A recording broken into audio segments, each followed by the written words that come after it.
Hello everyone and welcome back to my YouTube channel. I'm really excited for my video today. I'm going to be making a doll and I've been planning this doll for a while. It's a really big project and this is what I'm gonna make.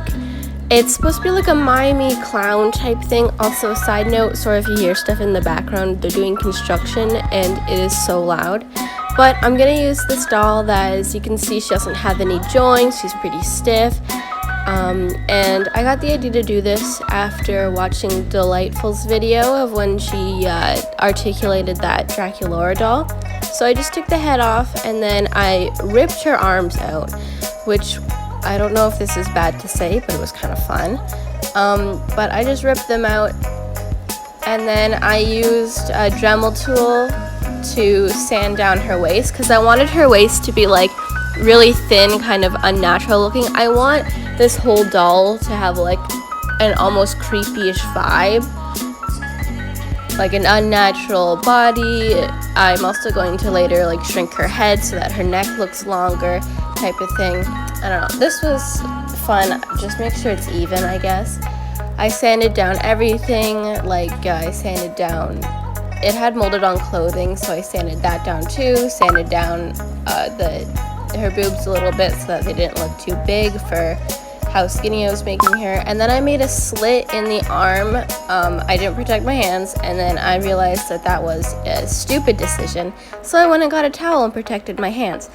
So I just cut a slit down and widened it a little bit so that my wire that I'm gonna use can fit inside of it.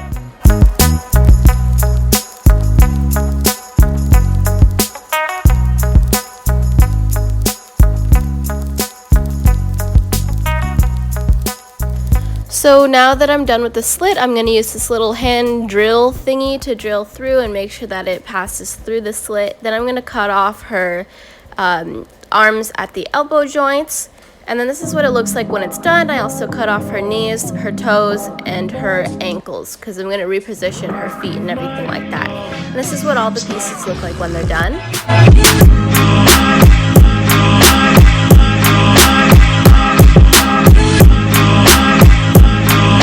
Now I'm going to move on to shrinking the head. I mixed together this 98% acetone with 100% acetone just because I was running out of the 100% acetone. So I just poured it all into the jar, poured the head in there, stirred it around so that it became fully submerged and everything would shrink evenly. And I left that in there for 4 hours. I know you're supposed to do it for 2, but I forgot about it.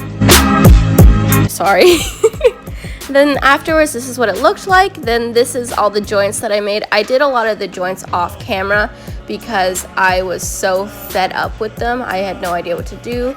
Then those were like my inspiration pictures. And now I'm just going to iron out this completely wrinkled sheet of fabric and get my pattern pieces and put it on. So I'm just pinning them down so that I can cut them out later, and I keep the fabric folded so that I can have even sides. And I used a different pattern than just doing like front and back. I did 4 sections for each part of the sleeve because I wanted them to like really bell out and not just like bell out on either side. I wanted it to be like 360 puffball type of thing. And now I'm just moving on to the front and the pants and stuff, and I'm cutting this little like tab at the bottom because I'm gonna give her leg wraps and I want them to have something to hold on to.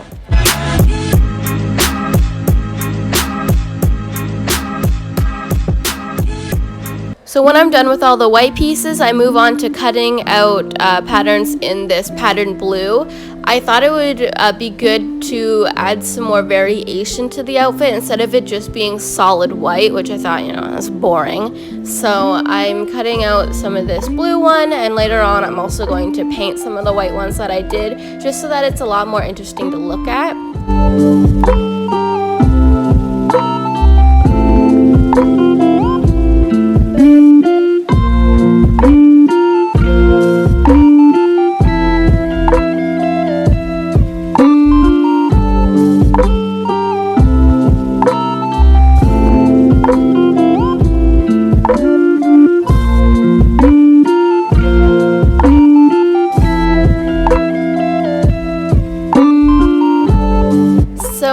gonna paint some patterns onto the white pieces with the blue, and I'm just like looking at the other blue patterns I have and trying to pick out some like symbols. They wouldn't be called symbols. Trying to pick up some like of the pattern vibes from that one and paint it on. I'm not good at this and it took me, I think, a whole day to think about patterns like this and to actually paint them. Painting on fabric is hard, man. Either way, it took me a long time and I think they turned out okay. I mean, I have no qualms with them. But either way, they are here to stay, I guess. They're acrylic, they are not really going anywhere. But I think these do add a good touch once everything's put together.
When I'm done with doing all the paintings, I sew some of the sides together. So this is the bodice piece. I cut out a little sliver of the blue fabric so that I can just have a little like cut in the front of it, I guess. So I'm just sewing together the two pieces, and I do this for all of them. If you make doll clothes or human clothes, I guess you know how to sew things clothes wise. So I just sew, find their matching pieces, sew along the edges, do like a basic in and out stitch, I guess. I need to learn the sewing names, but I just do this around. I don't do it around all the sides because I need to flip it and everything.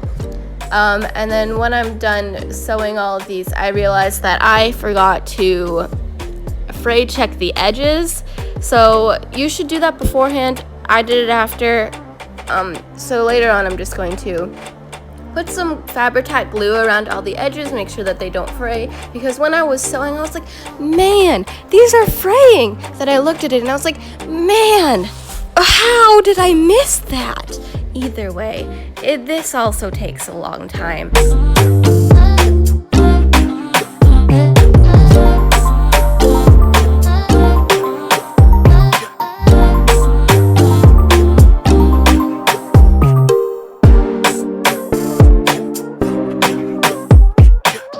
And this is the fabric paint that I use. It's the first one that I could find because I forgot which ones were good, so I just picked up any one of them. Anyways, I'm just going around all the edges, keep like sealing in all the sides, making sure that nothing will fly away or unravel itself because it's so small. Even like one thread can just go boop, boop, boop, and then your work is gone. 5 hours down the drain. So then I like this glue because it dries pretty fast. So once I was done gluing one thing, I was pretty much okay to start gluing the next pattern piece, and I could move them around and everything like that. So then when they're done gluing, I find the matching pieces, like the front of the pant to the back of the pant, and I sewed them together with the right sides facing. A good trick is that you always want to sew with the right sides facing, because then the little part that sticks out, I guess, will be on the inside of the clothing. Very basic trick, but it's pretty important.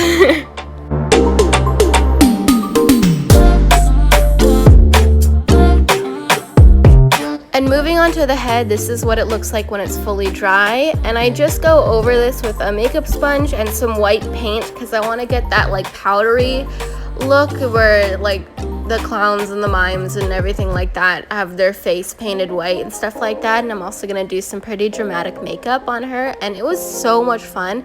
But this took so long, and this is what it looks like when it's done, completely whited out. Now I'm going into my chalk pastels, picking up some reds, going around the lips, and I'm just like smushing it in there. I didn't put any sealant on this yet because the paint had texture on it still. And I'm using my kneaded eraser to kind of go around the edges of the lips, try to make them look more like puckery, I guess. And then doing some like dramatic blushing around the cheeks, making everything look unnatural and painted. Then the eyes actually took me a long time. I just used some more blushing on the chin and nose, make the eyes dark. And when I ever want to save my progress, I use the makeup sponge, and you can see here that I tried to erase the eyes.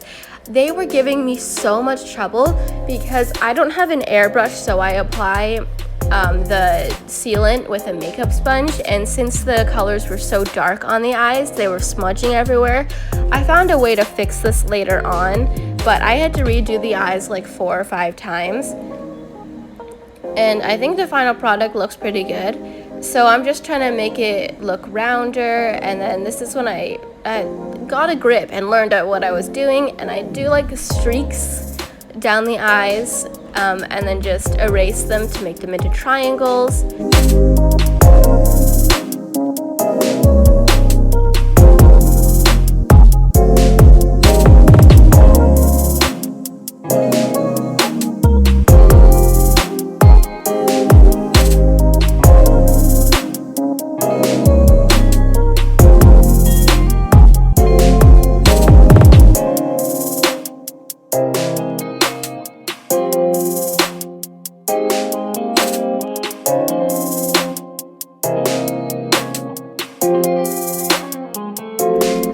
overall I did around 5 layers.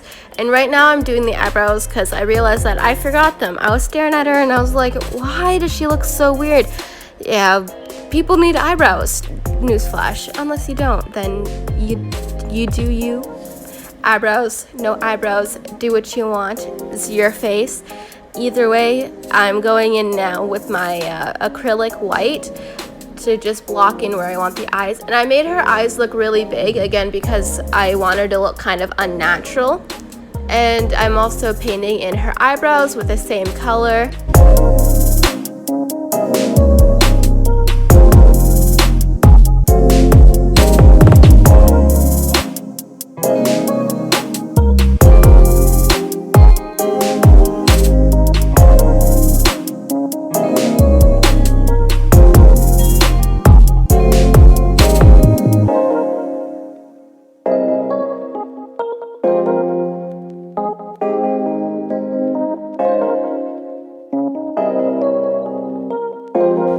Once I'm okay with the base of the eyebrows, I add some variation, like some gradients. So I put a little bit lighter on the inner part of the eyebrows, and then I fade it to a darker color on the outsides, on the tails.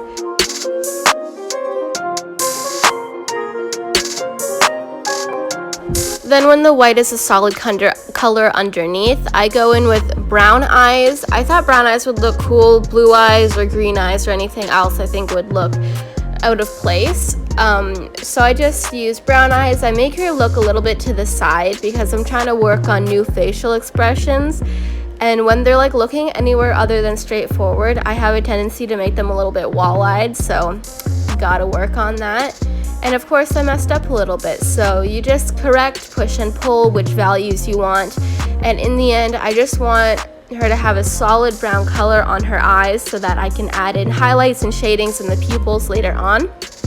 Now I'm going in with a brighter red on her lips to make her lips look more realistic and less flat. So I'm adding some shading in the crease and in any like lip folds. That sounds really gross. But any creases in your lips that anyone might have, as well as some highlights, just trying to make them look a bit more alive.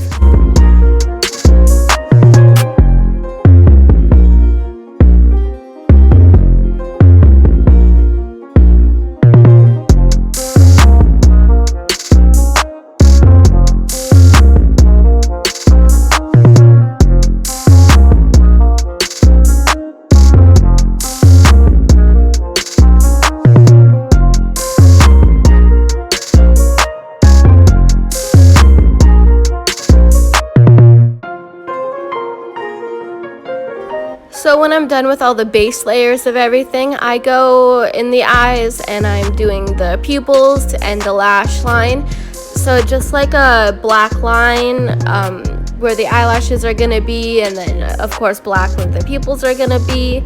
And as well as some darker browns along the outer ring of the eyes, because some people's eyes have those. And I'm also going to put in some lighter browns around the edge of the pupil because I think it makes the eyes and the pupil stand out a lot better if there's like a lighter ring around the bottom of the pupil. And I'm just touching up, going over those lines, making sure everything looks saturated and perfect.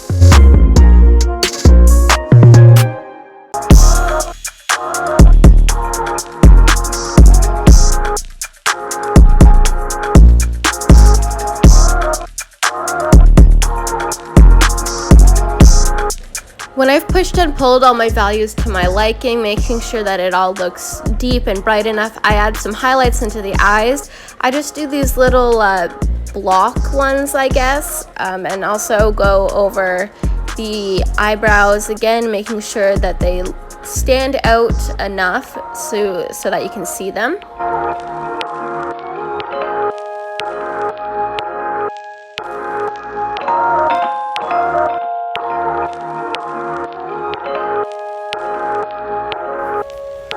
This is what she looks like when her face is done. Then I'm going to move on to the eyelashes. So I just put some glue along her lash line and I cut up some pieces of some fake eyelashes and I'm just gluing them on, being really careful not to knock them off because I drop everything all the time, and I dropped her face like 4 times while doing this, and I had to redo it. So I put 2 on the top and 1 on the bottom. I thought it would like add to the more creepy vibe. I think it looks like sick, but either way, I just let it set, and then I made some flocking out of the yarn. And flocking is really easy to make. You just cut up some pieces. And then I thought I was done. Then last minute, I forgot that in my concept, I had her wear a little birthday hat type thing. So I made one of those out of clay. The clay that I use is cold porcelain. I just make it. And then I use a hair dryer, stick her head back on. And this is what her head looks like with the flocking. I think it looked pretty good. Flocking takes a little bit of time to dry with the glue. I find you need to use like a lot of glue to stick it on. Anyways, these are the final products. I think she turned out really cool, and I'm really proud of how I attached her limbs because I had no idea how to do this. I watched Dollightful's video like religiously while I was doing this, and I think she turned out really well. So she's gonna be on my store Envy if you want to buy her. Thank you.